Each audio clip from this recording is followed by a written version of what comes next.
میں آپ کو ایک بات عرض کروں، یہ میری آج کی گفتگو میں ایک خاص پہلو ہے، اپنی روحانیت دین کے معاملے میں کبھی ضائع نہیں کرنی۔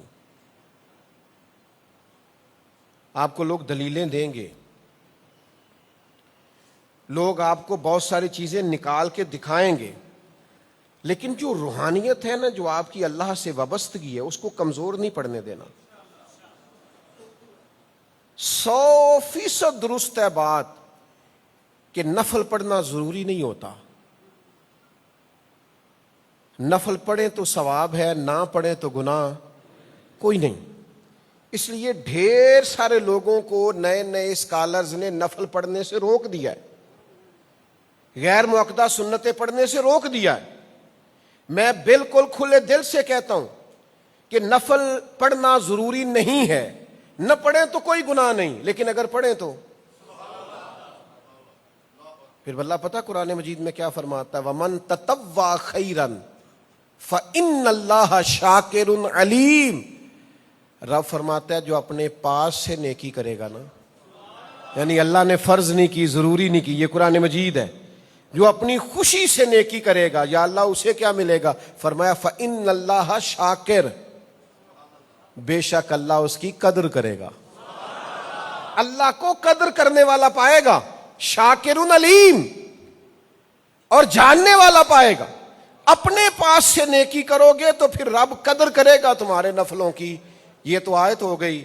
اب بخاری مسلم کی مضبوط ترین حدیث، صحیح سند، صحیح روایت، صحیح متن، حضور فرماتے ہیں، اللہ فرماتا ہے بندہ نفل پڑھ پڑھ کے میرے اتنا قریب ہو جاتا ہے کہ میں اس کے ہاتھ بن جاتا ہوں، میں اس کے پیر بن جاتا ہوں جس سے چلتا ہے۔ رب فرماتا ہے میں اس کی آنکھیں بن جاتا ہوں جس سے دیکھتا ہے، میں اس کی زبان بن جاتا ہوں جس سے بولتا ہے۔ اور سنو سنگیو، نفل پڑھنا ضروری نہیں، پر اگر کوئی صبغت اللہ کے رنگ میں رنگنا چاہے تو نفل پڑھے گا تو رنگ دیا جائے گا۔ صبغت اللہ، ومن احسن من اللہ صبغہ، اللہ کا رنگ، اور اللہ کے رنگ سے سونا کسی کا رنگ ہو سکتا؟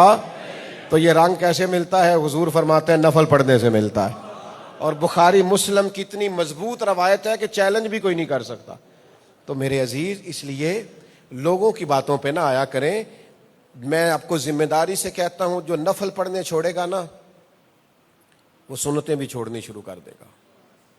ذمہ داری سے کہتا ہوں، جو سنتیں چھوڑے گا ایک ٹائم آئے گا واجب بھی چھوڑے گا۔ اور یہ سارے بند ہوتے ہیں، نفل، سنتیں، مستحبات، یہ 4 دیواری ہوتی ہے۔ پھر جو یہ بند توڑ دے گا، پھر خدا نخواستہ ایک دن آئے گا کہ فرض بھی چھوڑے گا۔ اللہ معاف کرے ایسا وقت نہ آئے۔ اس لیے اپنی روحانیت نہیں ضائع کرنی، اپنی وہ خوبصورتی نہیں ضائع کرنی، اپنا وہ حسن نہیں ضائع کرنا۔